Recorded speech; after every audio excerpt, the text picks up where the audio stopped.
Deus seja louvado. Parabéns, André. Parabéns, irmãos, por esse momento tão maravilhoso. E agora eu quero ir à palavra do Senhor com vocês. Desde que fiquei refletindo o que eu falaria aos irmãos no culto de Natal. E uma das coisas que eu aprendi é sempre orar, pedindo a Deus uma direção em qualquer reunião. Por essa razão, inclusive, eu costumo evitar de assumir muitos compromissos. Porque o que Deus quer tratar conosco hoje? Qual é a palavra que Ele tem a nós hoje?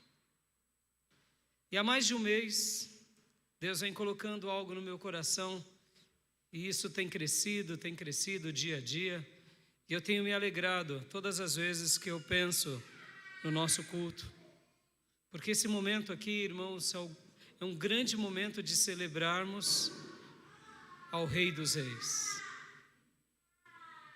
ao Deus que se torna homem. E durante esse dia ele não era um menino qualquer, ele era especial porque o próprio Deus veio entre nós e habitou entre nós, e ele cresceu, e ele nasceu, e ele se tornou adulto depois e cumpriu aquele ministério maravilhoso, morre na cruz, ressuscita para nos salvar, mas tudo isso acontece porque um dia ele nasceu. Posso ouvir glórias a Deus? Enquanto eu pensava durante todos esses dias e meses, principalmente nesse último mês, nesses últimos 2 meses em especial, Deus colocou algo no meu coração. E hoje eu quero falar com vocês, sim, sobre o Deus menino, mas mais do que sobre ele, eu quero olhar para algumas pessoas que olharam para esse menino de uma forma especial. Porque para nós é chover no molhado. Jesus é Deus, Jesus é extraordinário, ninguém é como ele. Amém, meus irmãos? Há alguém que seja parecido com Jesus? Não há. Há alguém maior do que Jesus? Também não há. Ele é o nosso tudo. Ele é o próprio Deus que encarna. Ele é o nosso Salvador, Ele é o nosso Senhor. Então, sobre a pessoa dele é muito contundente, ainda mais num país como o nosso, cristão, todos sabem quem ele é. Mas a questão que eu quero hoje destacar aqui são 3 pessoas, ou pelo menos 3 líderes, que olharam para ele de uma forma diferente, que são os magos que vieram do Oriente. Hoje eu quero olhar para os magos. Hoje eu quero falar deles.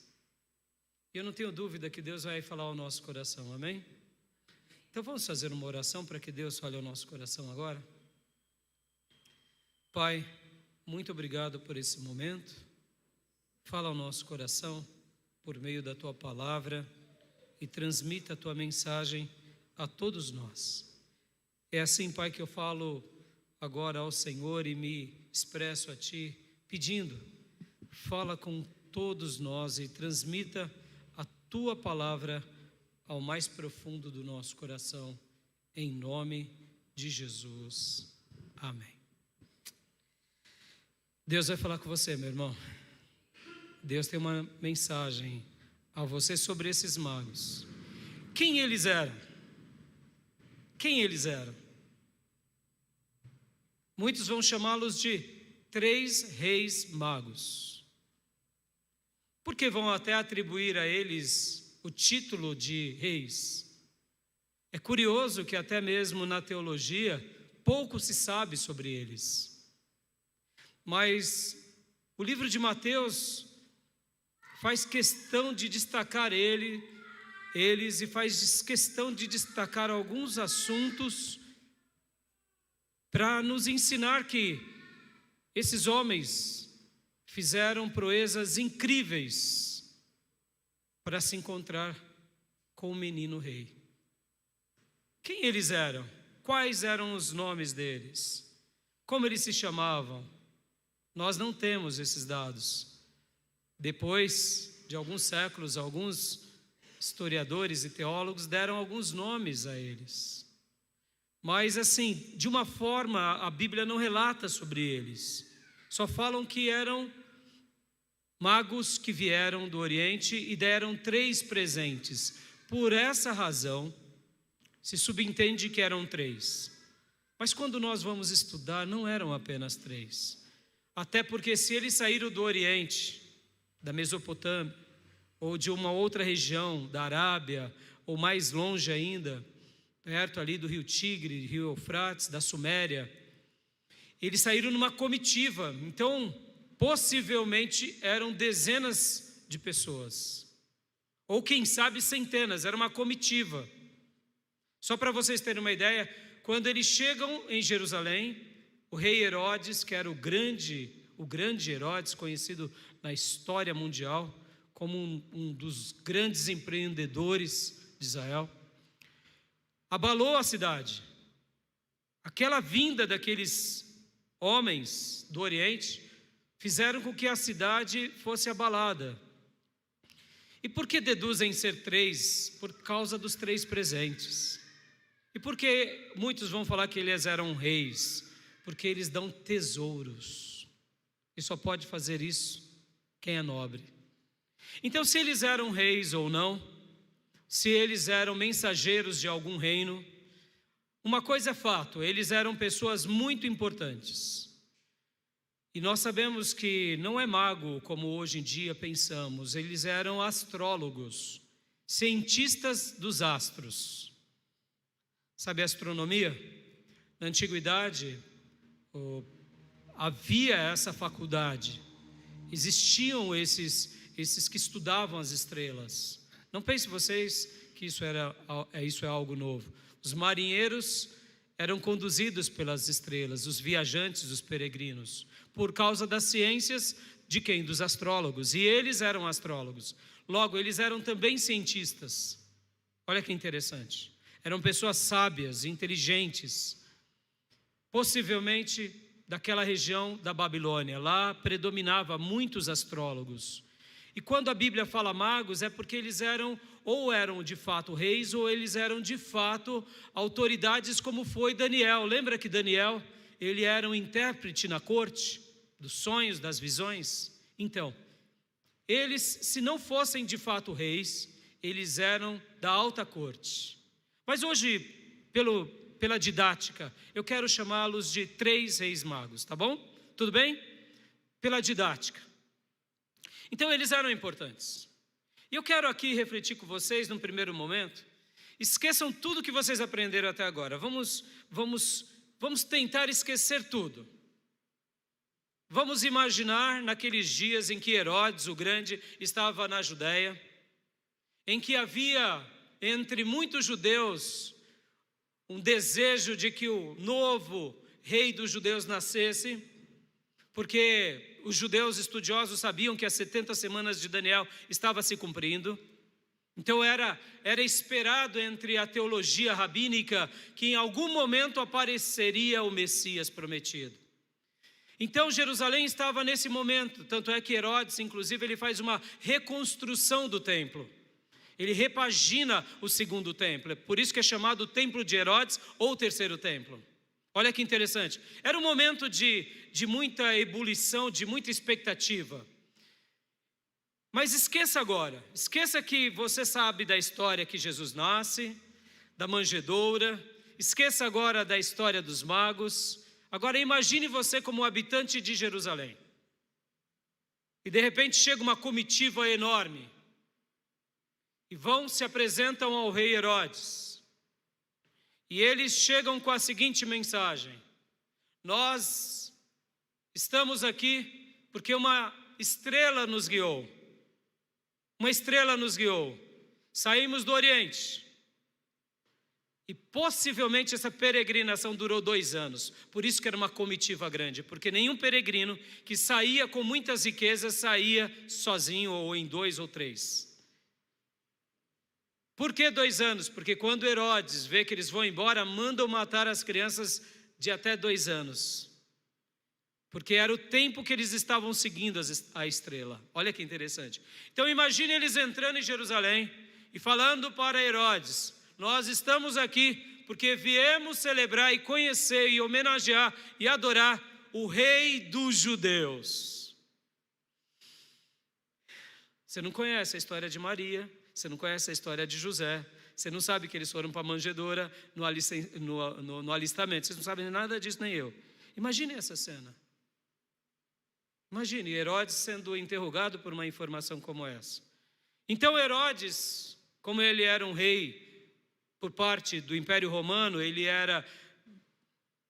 não era muito bem visto, mas ele não era uma pessoa conhecedora profunda das Escrituras. Ele se dizia judeu, mas não era de fato um judeu. Era um judeu político. Ele chama os líderes religiosos e pergunta: aonde vai nascer o menino? Aonde? Aí os teólogos se reúnem e falam: é em Belém da Judéia. Belém, aquela pequenina Belém. E ali Herodes, então, sem ter muito o que falar, diz para eles: vão, achem o menino e depois que vocês adorarem o rei dos judeus, digam onde ele está, porque eu vou lá também e vou adorá-lo. Bom, você já conhece essa história, mas faz de conta que você não conhece ainda, tá bom? Por que eu estou falando tudo isso, irmãos? Em primeiro lugar, olha, o que eu quero falar agora aqui com vocês. Imagina essa cena. Chega uma grande comitiva, vamos imaginar 100 pessoas. Tá bom, é muito, pastor, então tá, 20 pessoas. Alguns vão falar até milhares de pessoas. Eu acredito que deviam ser questões de próximo a 100 mesmo, um número bem significativo. Porque para você ficar peregrinando durante 2 anos, você precisa ter muitas posses para se manter e ainda chegar lá e presentear e adorar e abalar a cidade. Então eu imagino que essa comitiva era muito grande. Agora a grande pergunta que eu faço é: como pode pessoas tão nobres saírem de um lugar tão distante para irem ao encontro do rei dos judeus? Sendo que eles já eram reis, sendo que eles já eram nobres, sendo que eles já eram poderosos.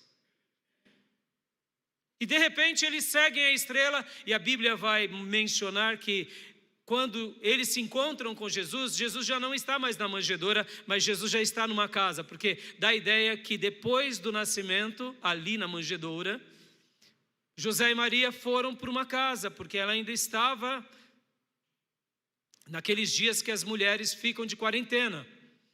Então ele vai a uma casa, e chegam lá, a estrela os guia até aquele lugar. E quando eles encontram, guarde essa cena, irmãos, imagine essa comitiva chegando. O que você acha há 2 anos atrás, quando você saiu da sua casa, do seu palácio, do seu reinado? Eu vou me encontrar com o rei dos judeus no palácio dos judeus. Eu vou me encontrar com a grande autoridade dos judeus num lugar suntuoso. E de repente eles chegam e descobrem que ele nasce numa manjedoura e agora estão numa casa, e o pai dele é um carpinteiro e a mãe dele é uma mulher simples e comum, e o bebê não tem riqueza nenhuma. O que você faria sendo dessa comitiva? Você olharia com que olhos? Com olhos de apreço ou com olhos de decepção? Nós saímos há 2 anos atrás de um lugar tão longínquo para prestigiar o rei dos judeus, e chegamos aqui e sabemos que ele nasceu numa manjedoura, do lado de animais, porque o pai não tinha nem recursos para pagar um hotelzinho.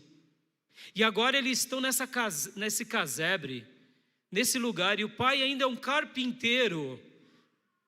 Como que você se colocaria? Mas sabe o que eles fazem? Sabe o que eles fazem? Ah, meus irmãos, quando eles encontram o rei dos judeus, eles adoram o rei dos judeus. Eles adoram, eles se prostram e eles oferecem as suas riquezas. Eu quero ler com vocês essa passagem que está em Mateus 2, 1 ao 12, que é uma passagem muito linda. Evangelho de Mateus, capítulo 2, versículo 1 ao 12. Depois que Jesus nasceu em Belém da Judéia, nos dias do rei Herodes, magos vindos do Oriente chegaram a Jerusalém e perguntaram: onde está o recém-nascido rei dos judeus? Vimos a sua estrela no Oriente e viemos adorá-lo. Quando o rei Herodes ouviu isso, ficou perturbado, e com ele toda Jerusalém. Percebam, houve alvoroço. Houve alvoroço. Não foi uma coisa pequenina. 4. Tendo reunido todos os chefes dos sacerdotes e do povo e os mestres da lei, perguntou-lhes onde deveria nascer o Cristo. E eles responderam: em Belém da Judéia, pois assim escreveu o profeta: mas tu, Belém, terra de Judá, de forma alguma és a menor entre as principais cidades de Judá, pois de ti virá o líder que, como pastor, conduzirá a Israel, o meu povo. Então Herodes chamou os magos secretamente e informou-lhes com eles a respeito do tempo exato em que a estrela tinha aparecido. Alguns vão dizer que essa estrela tinha aparecido não apenas há 2 anos antes, mas há 6 anos antes. Mas há 2 anos antes eles começam a sua peregrinação. Vão falar inclusive de um fenômeno natural, como acontece quando os planetas se alinham, e pode ter sido, mas guarde isso, foi mais do que o alinhamento planetário. E um outro dado importante: quando aconteciam esses fenômenos da natureza, geralmente os magos e os astrólogos do passado diziam: está nascendo um grande rei sobre a terra. Mas agora não era apenas um grande rei, era o rei dos reis e o Senhor dos senhores. E aqui então, ele continua dizendo, ele chama secretamente e pergunta. Versículo 8: enviou-os a Belém e disse: vão informar-se com exatidão sobre o menino, logo que o encontrarem, avise-me, para que eu também vá adorá-lo. Depois de ouvirem o rei, eles seguiram seu caminho, e a estrela que tinham visto no Oriente foi adiante deles, até que finalmente parou sobre o lugar onde estava o menino. Guarda isso, eles eram cientistas, eles eram astrólogos, eles eram matemáticos, conhecedores das letras, mas aqui o texto está mostrando que não foi apenas algo humano, foi um milagre também. Posso ouvir glórias a Deus, meus irmãos? Olha que fantástico, eles têm um sinal há muitos anos atrás, e há 2 anos começam a peregrinação, e essa estrela vai conduzindo as estrelas, e quando eles chegam, falam com Herodes, logo na sequência a estrela os guia. Guarda isso, meus irmãos. O nascimento do Senhor é um milagre para gerar em nós também milagres. E aqui o texto diz que quando tornaram a ver a estrela, encheram-se de júbilo. Ao entrarem na casa, viram o menino com Maria sua mãe e prostrando-se o adoraram. Então abriram seus tesouros e lhes deram presente: ouro, incenso e mirra. Deus seja louvado. Quando se presenteava alguém com ouro, irmãos, era porque você estava dizendo que aquela pessoa, ela era real. Ouro eram presentes para os reis, por isso que eles aqui dedicam ouro. E incenso e mirra também eram presentes reais, presentes proféticos, presentes que tinham uma conotação muito poderosa. E eles aqui presenteiam, e não só presenteiam, mas eles aqui adoram. Continuando o texto, versículo 12: e tendo sido advertido em sonho para não voltarem a Herodes, retornaram à sua terra por outro caminho. Percebam, eles eram homens piedosos, possivelmente judeus, agora convertidos. E agora, olha só o que diz o versículo 12, eu quero ler novamente. E tendo sido advertidos em sonho para não voltarem a Herodes, retornaram à sua terra por outro caminho. Lembra que eu falei que a estrela era um milagre? Agora Deus os visita em sonho, também gerando neles o quê? Milagres. Tocando nos seus sentidos, dando a eles revelações. Por quê? Porque eles eram espirituais. Eles entendiam os sinais de Deus. Sabiam fazer uma leitura da vida, da natureza, das estrelas, do cosmo, mas não olhavam para essas coisas como a última palavra. Mas eles buscavam seguir a estrela, porque essa estrela, essa luz, os levou ao próprio Deus. Guarde isso no seu coração, meus irmãos. Aqui nós estamos diante de 3 grandes pessoas, ou quem sabe 3 grandes comitivas, ou uma grande comitiva real, aonde uma estrela, a luz, os levou a Deus. Primeiro lugar, a estrela de Deus, a luz de Deus, nos leva ao próprio Deus. Se você quer seguir a Deus, meus irmãos, siga a luz, siga as coisas de Deus, que você vai se encontrar com o menino Deus. Em segundo lugar, eu gostaria de destacar aqui com vocês o quê? O sacrifício deles. Vocês já pararam para pensar? O tamanho que foi o sacrifício desses magos? Já pararam? Você peregrinar durante 2 anos atrás de uma estrela. Ora, eles não tinham o que fazer? Eles não tinham que negociar? Eles não eram prósperos? Eles não eram cientistas, acadêmicos? Será que eles não tinham que trabalhar? Não tinham família? Saíram há 2 anos de um lugar e estão à busca do quê? De um menino que nasce aonde? Numa manjedoura. Guarda isso, meus irmãos. Eles buscaram intensamente o rei dos judeus. Eles se sacrificaram nessa busca. Vem cá, meu irmão. Está difícil a sua vida com Deus? Você quer ter uma vida com Deus sem sacrifício? Olhe para os reis magos. Deixaram sua família, deixaram seu lar, deixaram a sua academia, deixaram tudo para ir ao encontro do menino Jesus. Quantas são as vezes que a gente pede para as pessoas, vamos à igreja, e elas dizem, é muito enfadonho. Ir a um culto é muito cansativo. Os magos andaram centenas de quilômetros. Chuva, sol, perigo dos salteadores. Mas enquanto eles não encontraram o menino Jesus, eles não desistiram. O que eu quero falar com isso? Sacrifício, sacrifício.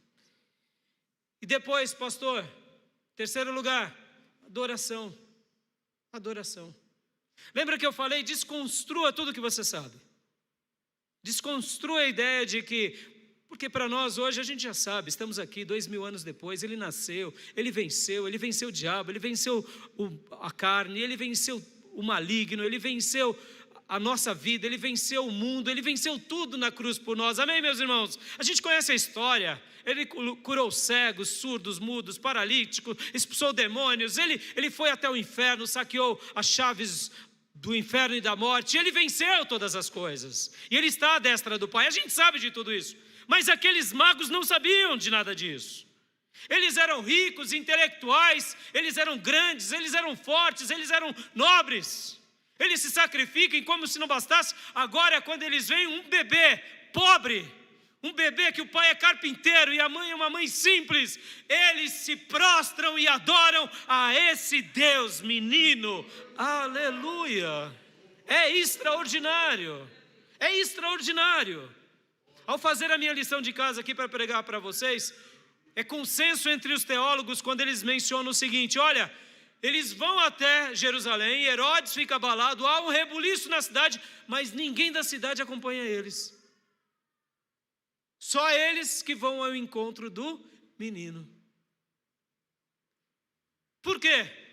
Porque eram religiosos, legalistas, seguiam uma religião. Ora, eles não aguardavam o Messias. Ora, eles não queriam o Salvador, o Libertador. Ora, eles não queriam o Deus Todo-Poderoso.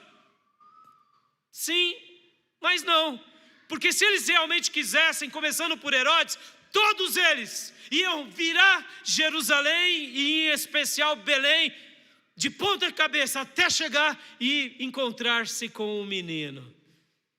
Sabe, meus amados, olha como isso é forte. Quantas vezes o menino está perto de nós? Quantas vezes o milagre está perto de nós? Quantas vezes a luz está perto de nós? E a gente muitas vezes não escolhe a luz, não escolhe a estrela, não escolhe ouvir os sinais por parte daqueles que de uma terra longínqua são transformados e fazem grande sacrifício. E a gente ainda continua no nosso conforto, vivendo a nossa vidinha como se o céu fosse aqui. Mas não, para esses magos não, para esses reis magos não, e para essa comitiva não. Eles queriam a qualquer custo encontrar-se com o Deus menino. Para o quê? Para adorá-lo. E eu deixo essa palavra ao seu coração, meu irmão. Eu quero que hoje você olhe para esses 3 magos, reis magos, para essa comitiva, e quero que você pense sobre isso. Quero que você pense sobre isso. Você tem sido conduzido pela estrela, pela luz? Porque sempre que você for conduzido pela estrela de Deus, ou por tudo que vem dos céus, você vai se encontrar com o menino Jesus. E eu gostaria que você jamais se esquecesse disso.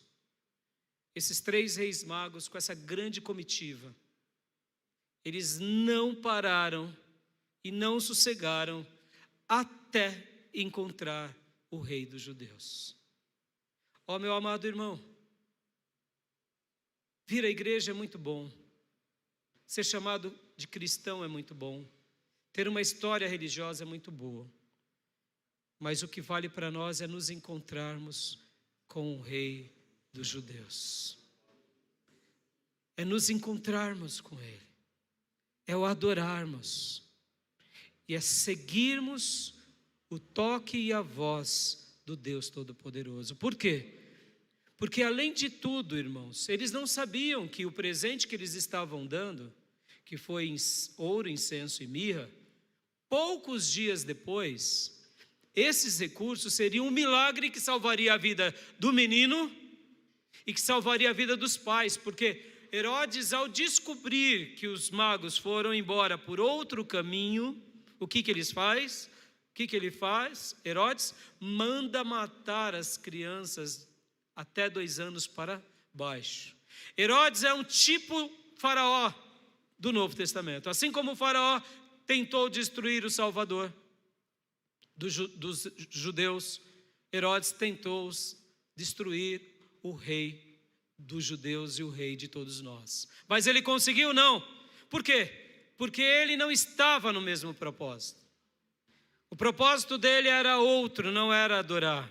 Mas olha só que interessante, os magos, irmãos, os magos salvaram a vida de Jesus, salvaram a vida da família de Jesus, porque por divina revelação também José foi advertido, foge para o Egito. E lá Jesus ficou no Egito, com seu pai carpinteiro, sendo mantido por causa daquela grande oferta de incenso, de ouro e de mirra. Posso ouvir glórias a Deus, meus irmãos? Olha como Deus faz milagres. No entanto, olha que interessante, no momento em que eles vão por outro caminho, eles preservam o menino Jesus e a família de Jesus. Mas eles só fazem isso porque eles davam ouvido ao Espírito Santo de Deus. Ó, meus irmãos, siga a estrela, siga a estrela. Se sacrifique seguindo a luz, porque você mais cedo ou mais tarde se esbarrará com o menino Jesus. Presenteie ele, adore ele, homenageie ele, preste culto a ele, e saiba que tudo que você fizer ainda na história de Deus, Deus vai fazer milagres que a gente nem imagina. E depois de tudo, preserve essa obra linda, seguindo ao que Deus falar ao teu coração. E para eu concluir, olha que coisa linda, meus irmãos. Os primeiros a aceitarem Jesus na terra foram gentios. Eram reis magos do Oriente. Eles não eram hebreus. Possivelmente judeus, talvez pela fé, como prosélito. Mas eles estavam abrindo a porta ao quê? A todos os povos, dizendo: todos podem ser recebidos por Jesus. E aqui estamos, 2000 anos depois, prestigiando o Rei dos Judeus. Assim como quando ele nasce, ele atrai os gentios. Quando Jesus morre, a primeira pessoa que aceita Jesus na cruz é o centurião romano. Porque ele olha e diz: realmente, esse daí não tinha pecado algum. As palavras do centurião romano são palavras dizendo: eu estou te aceitando, Jesus. Mais um gentil, mais um gentil. Amém, meus irmãos? Que a gente possa aprender com esses magos do Oriente, que não faziam pouco para se encontrar com o Rei dos Judeus. Eu deixo essa palavra ao teu coração e que a gente possa realmente se encontrar com Ele. Amém? Quero convidar o coral à frente, quero orar com vocês. A gente vai cantar mais um hino e vamos encerrar. Ore comigo agora. Pai, em nome de Jesus, muito obrigado por esse momento, muito obrigado por essa palavra e por cada um que o Senhor trouxe aqui para adorar o Teu nome, cultuar o Teu nome e aqueles que estão conosco em casa. Muito obrigado, Pai, por esse momento tão especial. Guarda essa palavra no nosso coração e nos abençoa, em nome de Jesus. Podem vir à frente, meus irmãos. E você, meu irmão, você, minha irmã, que talvez está sentindo de fazer como foi os magos do Oriente.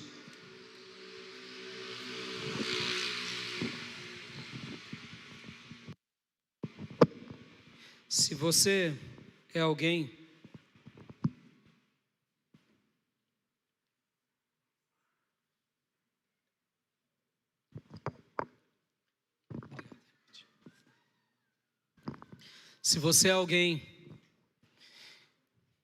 que sente no seu coração esse desejo de fazer o que os magos fizeram, no final desse culto, me procure, aqui ou nas redes sociais, porque eles entenderam uma coisa: eles já eram ricos, mas aquela riqueza não satisfazia a alma deles. Eles já eram inteligentes, e aquela inteligência não apaziguava o espírito deles. Eles tinham tudo, mas eles sabiam que o Rei dos Judeus era o maior tesouro da vida deles. Os magos do Oriente é um desafio a nós, de pessoas que, quando querem seguir a Deus, fazem de tudo até encontrar o Deus menino. Se você quer se encontrar com o Deus menino, ou se você quer se reencontrar novamente, me procure no final desse culto, que eu terei um imenso prazer de orar por você, te encomendando a Deus, te unindo, pegando a sua mão e falando: Senhor, recebe essa vida, recebe essa alma, em nome de Jesus. Tá bom? André, depois da sua canção, daria a bênção apostólica, tá bom?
Glória a Deus. Vem cá, André.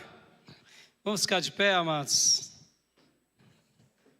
Vamos orar agradecendo ao Senhor. Eu quero agradecer mais uma vez ao André. Obrigado, André. Foi uma honra. Irmãos, irmãs, que lindo, viu? Que lindo. Quero agradecer a cada pessoa que veio aqui, meus filhos, filha da nossa irmã que veio de longe, outros irmãos que estão aqui nos visitando, os irmãos que estão acompanhando conosco em casa. Muito obrigado. Que a gente possa fazer muito mais por esse Rei de amor. Amém? Canta mais uma vez esse refrão, André. É lindo, né, irmãos? Antes de orar, dá vontade de acabar. Daqui mesmo, daqui é. Só o refrão, só o refrão, só o refrão.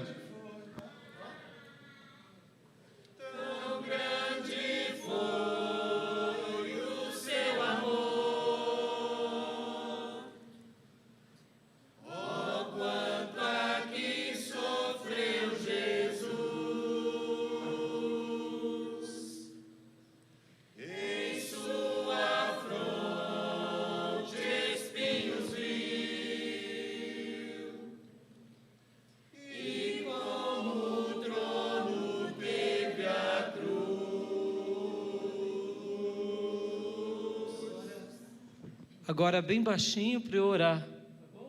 Lindo. Eu quero assim. Vai, André. Vamos orar, igreja.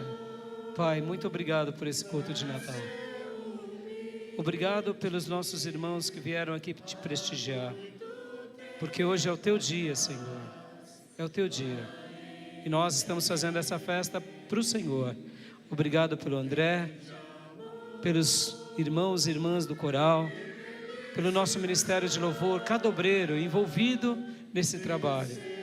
Agora leva-nos em paz, para que o verdadeiro sentido do Natal continue nas nossas vidas, em nome de Jesus. Amém. Estenda suas mãos. Que a graça do Senhor Jesus, que o amor de Deus Pai e as santas e eternas consolações do Espírito Santo de Deus estejam com todos vocês, agora e para sempre. Amém. Um Feliz Natal, meus irmãos. Glória a Deus. Pode se abraçar e dar um abraço bem gostoso. Que Deus abençoe a todos, em nome de Jesus. E vocês não era para parar não, era para vocês continuar cantando. Estou brincando. Dá um abraço.